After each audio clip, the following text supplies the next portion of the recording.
These are the readings for the 17th Sunday after Pentecost. 3 weeks ago, we heard Peter's confession of faith as told in John's Gospel. This week, we hear Mark's version when Peter says, "You are the Messiah." In John, the stumbling block is Jesus' invitation to eat his flesh, given for the life of the world. In Mark, too, the scandal has to do with Jesus' words about his own coming death. And here, Peter stumbles over Jesus' words. Words are made in the heart, in the brain, in the mouth, and especially the tongue. Our gospel lesson and the first and second readings all have a focus on words and their purpose. The first reading is from Isaiah 50, verses 4 through 9a. This is a prelude to our gospel lesson and the passage in James. It describes how words are used to build up or break down.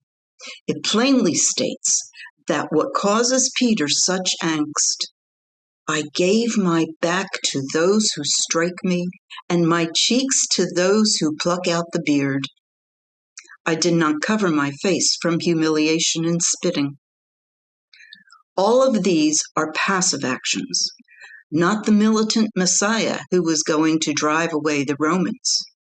Jesus would know this prophecy.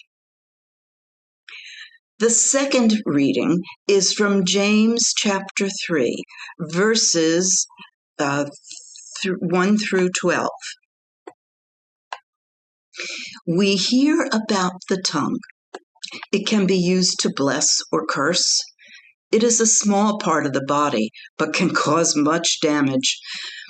James compares it to a fire.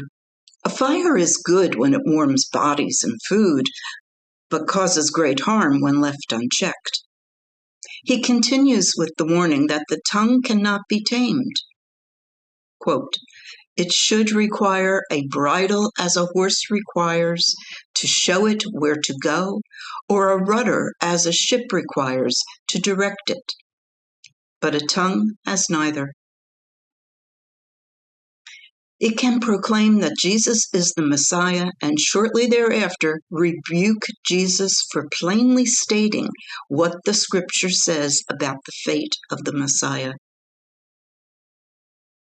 Finally, the gospel lesson is from Mark chapter 8, verses 27 through 38. What a loaded question. Who do you say I am? Jesus hears the crowd say, and then poses this loaded question to the disciples. What does a tongue do? Peter to the rescue. You are the Messiah, the Christ. However, Peter's tongue has neither bridle nor rudder. When Jesus plainly speaks about his suffering and rejection, Peter rebukes him. It's okay to talk about the kingdom to come, but not the route to get there. One cannot retract a word once it is spoken. How many of us wish we could? I wonder if James had Peter in mind when he wrote about the tongue.